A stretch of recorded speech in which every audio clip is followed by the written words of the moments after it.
Hello everyone, आप सबका स्वागत है मेरे चैनल राउटर क्लासेस पर। बच्चों, आजकल हमारी सीरीज चल रही है सीरीज फॉर अकाउंटिंग रेशियोज। इसकी 8 वीडियोस हो चुकी हैं और उसमें मैंने आपको लिक्विडिटी रेशियो, प्रॉफिटेबिलिटी रेशियो और कुछ पार्ट ऑफ एक्टिविटी रेशियो पढ़ाया था। आज वीडियो नंबर 9 है बच्चों, और वीडियो नंबर 9 में मैं कंप्लीट कर दूंगा एक्टिविटी रेशियो, जिसे हम परफॉर्मेंस रेशियो बोलते हैं या टर्नओवर रेशियो बोलते हैं या असेट मैनेजमेंट रेशियो भी बोलते हैं। मैंने इसमें आपको क्या क्या पढ़ा दिया है। मैंने आपको डेटा टर्नओवर रेशियो पढ़ाया था, क्रेडिटर टर्नओवर रेशियो पढ़ाया था, डेट कलेक्शन पीरियड पढ़ाया था, क्रेडिट पेबल पीरियड पढ़ाया था, उसके बाद इन्वेंट्री टर्नओवर रेशियो पढ़ाया था और इसके बाद वर्किंग कैपिटल टर्नओवर रेशियो पढ़ाया था। आज इसकी जो बाकी रेशियोज रह गई हैं उसको कंप्लीट करेंगे और नेक्स्ट सेशन से सॉल्वेंसी रेशियो को कंप्लीट करने की कोशिश करेंगे। चलिए, आज हम डिटेल शुरू करते हैं असेट टर्नओवर रेशियो का, एक्टिविटी रेशियो के बाकी दो रेशियोज। पहली रेशियो जो आज हम कवर कर रहे हैं इसका नाम है फिक्स असेट टर्नओवर रेशियो, जिसे हम क्या बोलते हैं बच्चों, non current asset turnover ratio. I repeat, please इसे लिख लीजिएगा, फिक्स असेट टर्नओवर रेशियो और non current asset turnover ratio. ठीक है जी। अगेन रेशियो को दो पार्ट्स में हम डिवाइड करेंगे, पहला कंप्यूटेशन और दूसरा उसका एनालिसिस। इसके लिए पहले हम फॉर्मूला बताते हैं, क्योंकि हम पहले कंप्यूटेशन सीखेंगे। कंप्यूटेशन में हमारा अगेन ये भी टर्नओवर रेशियो, इसको इस तरह से लिख लेते हैं, फिक्स असेट टर्नओवर रेशियो। ठीक है जी। अब ये टर्नओवर रेशियो में मेरी पुरानी वीडियोस में आप देख चुके हो कि टर्नओवर रेशियो की खासियत क्या है कि टर्नओवर का पार्ट ऊपर जाता है और जो उसके आगे लिखा होता है वो नीचे जाता है। तो टर्नओवर का कौन सा पार्ट फिक्स असेट से होता है रिलेटेड, रेवेन्यू फ्रॉम ऑपरेशन और नेट सेल्स, और नीचे आ जाएगा आपका नेट फिक्स असेट्स। बच्चों ध्यान रखिएगा, रेवेन्यू फ्रॉम ऑपरेशन को नेट सेल्स भी कहते हैं। अगेन मैं आपको बार बार बोल चुका हूं, अपनी हर वीडियो में बोल रहा हूं कि अगर आपको रेवेन्यू फ्रॉम ऑपरेशन की detail, cost of revenue from operation या फिर रेवेन्यू फ्रॉम ऑपरेशन, इसकी डिटेल कैलकुलेशन सीखनी है तो वीडियो नंबर 3 जिसमें मैंने ग्रॉस प्रॉफिट रेशियो को एक्सप्लेन किया वो आप जरूर देख लीजिएगा। अभी के लिए मैं सिंपल आपको बताऊंगा, रेवेन्यू फ्रॉम ऑपरेशन और net sales is equal to में gross sales minus sales return. इसकी डिटेल, अगर आपको डिटेल एनालिसिस समझनी है या कंप्यूटेशन समझनी है या इसके बाकी फॉर्मूले समझने हैं तो वीडियो नंबर 3 जरूर देख लीजिएगा, ये मेरी रिक्वेस्ट है। नेट फिक्स असेट का मतलब यहाँ पे क्या होता है बच्चों, fix asset at cost minus depreciation. तो इसके फॉर्मूले बहुत सिंपल है, कोई ज्यादा लॉजिक नहीं है, ज्यादा डेरिवेशन नहीं है, बट हाँ जरूर फाइनल अकाउंट की हर चीज से ही लिंक्ड है। आपको पता है, रेशियो एनालिसिस के वक्त में पहले दिन से बोल रहा हूँ कि it is all about trading account, P&L account and balance sheet. इसकी सर्जरी कर रहे हैं, इसका ऑपरेशन कर रहे हैं और इसकी चीड़-फाड़ कर रहे हैं। तो आपको कोई ना कोई पार्ट इन्हीं में से उठा के कुछ ऐसा रिजल्ट निकालना ऑर्गेनाइजेशन के लिए, कुछ ऐसा मतलब निकालना है जिससे ऑर्गेनाइजेशन कुछ डायग्नोस कर पाए और अपने डिसीजन ले पाए। अब यहाँ पे हम समझते हैं फिक्स असेट टर्नओवर रेशियो, यानी जो हमने फिक्स असेट ऑर्गेनाइजेशन में पैसा लगाया है उससे हमारी कितनी सेल्स जनरेट हो रही है। ये बड़ी प्यारी रेशियो है। देखो जी, हम जब पैसा इन्वेस्ट करते हैं तो नॉन करंट एसेट में भी करते हैं, करंट एसेट में भी करते हैं। जब हम नॉन करंट एसेट में करते हैं तो हमारा मकसद यही होता है कि सेल्स जनरेट हो। तो कितना फिक्स एसेट लगाने से कितनी सेल्स जनरेट होगी ये हमें कौन बताएगा, फिक्स एसेट टर्नओवर रेशियो। ये बहुत इंपॉर्टेंट रेशियो है। जैसे एग्जांपल ले लो, यहाँ पे 1 लाख रुपए की आपकी सेल्स जनरेट हो रही है, ठीक है जी, और आपने 20,000 रुपए के क्या किए हैं जी, फिक्स एसेट खरीदे हैं। आई रिपीट, फिक्स एसेट जब लेने हैं तो fix asset at cost minus depreciation, अगर उसमें कोई डेप्रिसिएशन लग चुकी है तो वो माइनस करके लीजिएगा। और ये सपोज करो ये आता है 5। अच्छा, क्योंकि ये एक्टिविटी रेशियो है तो मैं अपनी पुरानी वीडियो में बोल चुका हूं ये टाइम्स में कैलकुलेट होती है, तो ये आ गया 5 टाइम्स। यानी अगर हम देखा जाए तो ये हमें क्या बताएगा, अगर हम 1 रुपए की सेल करते हैं, अगर हम 1 रुपए का पैसा लगाते हैं फिक्स एसेट में तो 5 रुपए की सेल जनरेट हो रही है। तो जितनी आपकी ये fix asset turnover ratio higher होगी उतना ऑर्गेनाइजेशन के लिए फ्रूटफुल होगा बच्चों। Higher the ratio fruitful for the organisation. सीधी सी बात है। क्यों? क्योंकि जितना कम पैसा आप फिक्स एसेट में लगा रहे हो और उससे ज्यादा सेल्स जनरेट कर रहे हो, मतलब आपकी एफिशिएंसी बहुत ज्यादा यूटिलाइज, जो आपको जिस तरीके से आप यूज कर रहे हो अपना फिक्स एसेट वो बहुत ऑप्टिमम है, और यही रिजल्ट है जिसकी वजह से वो आपको सेल्स में कन्वर्ट ज्यादा करके दे रहा है, आपकी एफिशिएंसी को शो कर रहा है। तो जितनी हायर ये रेशियो होगी उतना ऑर्गेनाइजेशन में फ्रूटफुल होगा, और वाइस वर्सा जितनी ये कम होगी उतना ऑर्गेनाइजेशन के लिए अच्छा नहीं होगा। It is bad for the organisation. इसकी कंप्यूटेशन में ऐसा कोई लॉजिक है नहीं, क्योंकि ये हम बाकी रेशियोज में पढ़ चुके हैं। नेट फिक्स्ड एसेट सिंपल था कि आपको नेट फिक्स्ड एसेट आपका सिंपल था कि एट कॉस्ट माइनस डेप्रिसिएशन लेना, तो इसमें ज्यादा कुछ एक्सप्लेन करने के लिए नहीं है। इसलिए मैं नेक्स्ट रेशियो पे आ रहा हूँ, जो आपकी कौन सी है, कैपिटल एम्प्लॉयड टर्नओवर रेशियो और नेट एसेट टर्नओवर रेशियो। चलिए, तो हम एक्सप्लेन कर रहे हैं बच्चों कैपिटल एम्प्लॉयड टर्नओवर रेशियो और नेट एसेट टर्नओवर रेशियो। ये एक्टिविटी रेशियो की आखिरी रेशियो है। तो प्लीज, मैंने प्लेलिस्ट भी बना दी है बच्चों, आपके लिए सेग्रीगेटेड वीडियोस डाल दी हैं अपने चैनल के ऊपर, जो आपके लिए बहुत हेल्पफुल और कन्वीनियंट भी होंगी। आपको रिवीजन के वक्त भी काम आएंगी, और अगर आप पहली बार सीखने की कोशिश कर रहे हैं तो भी काम आएंगी। एंड मीनवाइल, अगर आपको कोई डाउट आता है तो please do let me know in comment section. मैं बहुत जल्दी कोशिश करूंगा आपके डाउट्स को रिजॉल्व करने की। चलिए, तो अब हम करते हैं कैपिटल एम्प्लॉयड टर्नओवर रेशियो या फिर नेट एसेट टर्नओवर रेशियो बच्चों। ये sorry, capital employed turnover ratio और नेट एसेट टर्नओवर रेशियो बच्चों, ये लास्ट रेशियो है। ध्यान से समझिएगा। अगेन कंप्यूटेशन मतलब फॉर्मूला, एंड उसके बाद एनालिसिस मतलब हायर या लोअर ऑर्गेनाइजेशन के लिए कैसे रिजल्ट करेगी।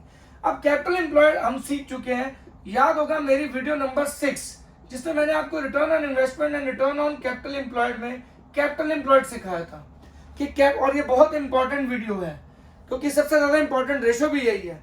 कैपिटल एम्प्लॉयड दो तरीके से निकाली जाती है, एक असेट साइड से और एक लायबिलिटी साइड से। इसकी प्योर कैलकुलेशन मैंने अच्छे से सिखाई है with analysis, video number 6। I repeat, मेरी प्लेलिस्ट की इस पर्टिकुलर रेशियो सीरीज की वीडियो नंबर 6 को जरूर देखेगा, उसमें डिटेल एक्सप्लेनेशन है कैपिटल एम्प्लॉयड की। सीधी सी बात, क्योंकि टर्नओवर रेशियो है तो ये टाइम्स में कैलकुलेट होगी। अब टर्नओवर रेशियो है कैपिटल एम्प्लॉयड टर्नओवर रेशियो या फिर नेट एसेट टर्नओवर रेशियो। तो एज यूजुअल टर्नओवर रेशियो का पार्ट ऊपर जाता है और इसके साथ वाला पार्ट नीचे आता है। तो टर्नओवर के लिए हम यहाँ पे क्या लेंगे, अगेन रेवेन्यू फ्रॉम ऑपरेशन और नेट सेल्स, और net asset oblique capital employed, ये जो है ये दोनों, इन दोनों मतलब दोनों एक ही नाम है, बस सिर्फ सेग्रीगेट कर रखा है। ठीक है जी। तो दिस डिवाइड बाय दिस आपका ये फॉर्मूला बन जाएगा। अब जरा मैं इसको एक्सप्लेन करता हूँ। रेवेन्यू फ्रॉम ऑपरेशन अगेन मैं बार बार एक्सप्लेन कर चुका हूँ, अब इसलिए सिर्फ फॉर्मूला लिख रहा हूँ, gross sales minus sales return. Net asset, अगर हम असेट साइड अप्रोच से निकालते हैं तो इसे नेट एसेट बोलते हैं, और अगर हम इसे लायबिलिटी साइड अप्रोच से निकालेंगे तो कैपिटल एम्प्लॉयड बोलेंगे। अब इसकी डिटेल्ड डेरिवेशन तो मैं नहीं सिखाऊंगा, हाँ फॉर्मूला जरूर बता दूंगा। क्यों? क्योंकि डेरिवेशन में video number 6 calculation of return on investment के अंदर मैं आपको सिखा चुका हूं। तो प्लीज ध्यान दीजिएगा, और अगर इस रेशो को आप बेहतर तरीके से सीखना चाहते हैं तो वीडियो नंबर 6 को जरूर देख लीजिएगा।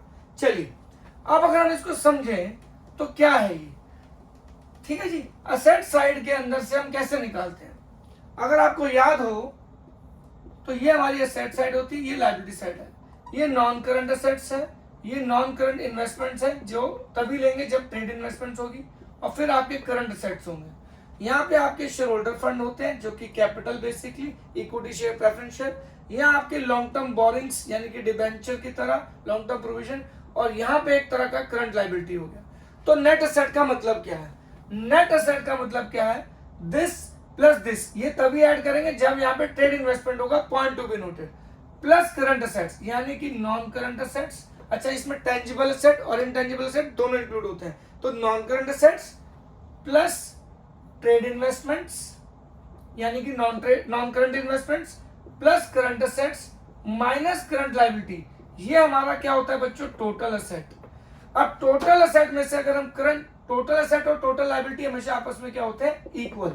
तो टोटल असेट में से अगर हम करंट लायबिलिटी माइनस कर देंगे तो हमारा यही आ जाएगा, जो कि कैपिटल एम्प्लॉयड भी है या नेट असेट भी है बच्चों। आई रिपीट, ध्यान से सुनेगा, total asset equal to total liability. अब इसमें से अगर हम करंट लायबिलिटी निकाल दें तो ये हमारा फॉर्मूला क्या होता है, नेट असेट का। तो नेट असेट किसके इक्वल है, net asset is equal to में total asset minus current liability, और आप इसे ऐसे भी लिख सकते हो, non current asset plus non current investment if they are trade plus net working capital that is current asset minus current liability, यानी this plus this minus this, इन दोनों का डिफरेंस ले तो नेट वर्किंग कैपिटल होता है, जो मैं आपको लिक्विडिटी रेशियो में पढ़ा चुका हूं। तो सिंपल गेम है बच्चों, कि आपको नेट एसेट निकालना है, आई रिपीट नेट एसेट निकालना है, और ये एसेट साइड अप्रोच से निकल जाता है। ठीक है जी। कैपिटल एम्प्लॉयड मैं सिखा चुका हूं, आपको क्या करना है, share holder fund plus borrowed fund in short equal to capital employed. ये लायबिलिटी साइड का एक फॉर्मूला है कि ओनर्स फंड जो ओनर पैसा लगाता है प्लस जो हम बोरोइंग करते हैं, इन दोनों को ऐड कर दें तो टोटल कैपिटल एम्प्लॉयड बन जाती है। तो बात एक ही है, चाहे आप एसेट साइड से निकालो चाहे आप लायबिलिटी साइड से निकालो, इसलिए इस रेशो का नाम या तो आपका बनता है कैपिटल एम्प्लॉयड टर्नओवर रेशो या बनता है net asset turnover ratio, because net asset and capital employed is one and the same thing. अब हम थोड़ा इसका एनालिसिस समझने की कोशिश करते हैं। ये तो हो गई डेरिवेशन, मैंने थोड़ी सी बता दी है, बट आप प्लीज इसको बेटर अंडरस्टैंडिंग के लिए video number 6 return on investment को जरूर देख लीजिएगा। ठीक है जी। अब ये हमें बताती क्या है, देखो जी, हमारा हर मकसद क्या होता है बिजनेस में कैपिटल लगाने का, कि सेल्स जनरेट हो। तो सीधी बात है, हमने जो भी कैपिटल लगाई है उससे कितनी सेल्स जनरेट हो रही है। अगर 1 रुपए की कैपिटल लगाई है तो उससे कितनी टाइम्स हमारी सेल्स जनरेट होगी, जितनी हायर होगी उतना ऑर्गेनाइजेशन के लिए अच्छा है, जितनी लोअर होगी उतना नुकसान है। क्यों? नेट एसेट टर्नओवर रेशो और कैपिटल एम्प्लॉयड टर्नओवर रेशो। तो फॉर्मूला क्या था, revenue from operation oblique net sales upon में, revenue from operation oblique net sales upon में आपका नेट एसेट्स और कैपिटल एम्प्लॉयड। तो अगर मान लो कि ये भी 1 लाख आ रही है, ठीक है जी, और ये 20,000 आए हैं, यानी कि आपकी 20,000 की कैपिटल में 1 लाख की सेल्स, यानी कि कितना आएगा 5 टाइम्स, क्योंकि टर्नओवर रेशियो तो टाइम्स में निकलेगी। यानी कि बेसिकली मतलब क्या हुआ कि 1 रुपए की कैपिटल एम्प्लॉयड में 5 रुपए की सेल्स आ रही है, 5 गुना सेल्स आ रही है। तो जितना हमारा कम कैपिटल में ज्यादा सेल्स कन्वर्ट हो रही है, उतनी हमारी एफिशिएंसी ज्यादा है बिजनेस की। तो higher this ratio it is fruitful for the organisation, और lower this ratio is bad for the organisation. तो एक सिंपल सी बात है, ये हमें बताती है कितने एफिशिएंटली हम अपनी कैपिटल को सेल्स में कन्वर्ट कर पा रहे हैं, जो कैपिटल एम्प्लॉय कर रही है उससे सेल्स जनरेट कर पा रहे हैं। तो ये हमारी performance ratio, turnover ratio, activity ratio और एसेट मैनेजमेंट रेशियो यहाँ पे खत्म होती है। बने रहिएगा मेरे साथ। मैं लास्ट रेशियो की सीरीज जो कैटेगरी रह गई है सॉल्वेंसी रेशियो, जिसमें डेट इक्विटी रेशियो, जो कि बहुत ज्यादा इंपॉर्टेंट है, वो मैं जल्दी कवर करूंगा नेक्स्ट रेशियो में। तब तक के लिए बने रहिए। जय हिंद।